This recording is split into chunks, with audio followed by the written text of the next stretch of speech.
গুয়াতেমালায় একযোগে ৩টি কারাগারে দাঙ্গা লাগিয়ে অন্তত ৪৬ জনকে জিম্মি করেছে কয়েদিরা। নাটকীয় এই ঘটনা ঘটিয়েছে একটি গ্যাংয়ের সদস্যরা। মূলত গ্যাং লিডারকে উন্নত কোনো কারাগারে স্থানান্তরের দাবি তাদের।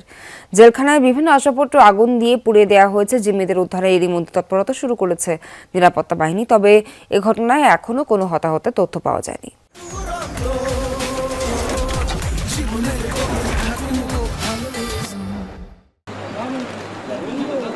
কারারক্ষীদের জিম্মি করে কারাগারে নিয়ন্ত্রণ নিয়েছে কয়েদিরা। ওয়াচ টাওয়ারে অবস্থান নিয়ে জেলখানার ভেতরের পরিবেশ নিয়ে ঝাড়ছে ক্ষোভ, আর বাইরে বিপুল সংখ্যক নিরাপত্তা কর্মীর সশস্ত্র অবস্থান। গুয়াতেমালার রেনোভাথিয়ান 1 সহ অন্তত 3টি কারাগারে চলছে এই জিম্মি নাটক।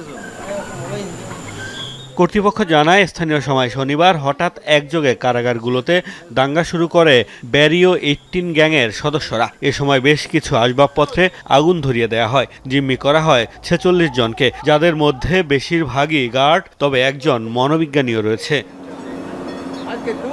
সরকার বলছে, এই গ্যাং সদস্যদের মূল দাবি তাদের লিডারকে উন্নত সুযোগ সুবিধা সহ অন্য কারাগারে হস্তান্তর। তবে দাঙ্গার এই ঘটনায় কোনো হতাহতের তথ্য মেলেনি।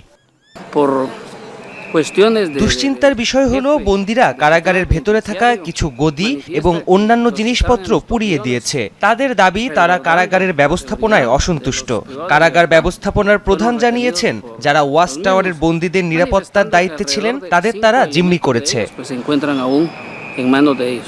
এরই মধ্যে কারাগারগুলোর সামনে বিপুল সংখ্যক নিরাপত্তা বাহিনীর সদস্য মোতায়েন করা হয়েছে। পরিস্থিতি বিবেচনায় রাখা হয়েছে অ্যাম্বুলেন্স ও ফায়ার ট্রাক। অপরাধীদের সাথে কোনো সমঝোতা না করার হুঁশিয়ারি দিয়েছেন দেশটির স্বরাষ্ট্রমন্ত্রী।